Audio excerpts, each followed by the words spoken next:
Adam, can you talk about your first outing today and how does the spring feel to you right now? I was happy with how it went. I felt pretty good out there. It was exciting to have people in the crowd again. Throw to Vasquez for the first time in a game. So that type of stuff was good to get out of the way. And, physically I felt good. So, that was the bonus.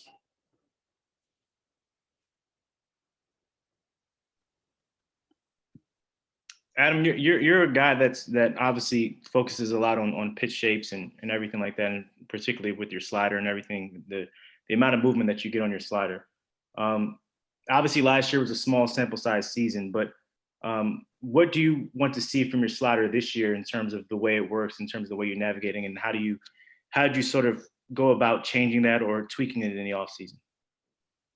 Yeah, for me, I've always been able to throw breaking balls with like a bunch of different shapes and speeds to them. That was like really a big part of my game going back a number of years. And then I just kind of got a little slider happy with the one type of slider that I've been throwing, the horizontal. I mean, it was working, so I wasn't going to complain. But over time, I think it kind of hurt me because all my breaking pitches were kind of starting to shape the same way. So this offseason, I really prioritized kind of getting back to having a multitude of shapes and options out there so that I can give the hitter a little bit of a different look, even though I'm still going to be throwing a high percentage of breaking balls. And, did a lot of drills, did a lot of thinking about it, looking at numbers and stuff. And, you never know how it's going to play out, but I feel pretty good about where we're at right now.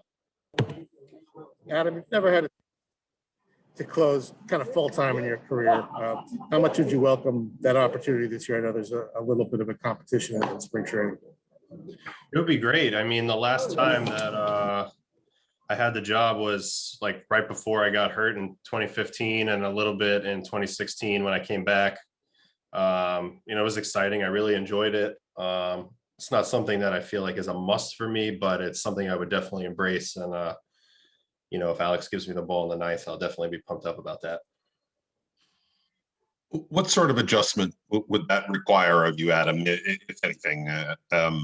As Ian said, you've done it some, but some guys note that there's a big difference between pitching the eighth and then going out to the final three in the ninth. How would you look at whatever adjustments you might have to make, or what's different about the role than the one you've had?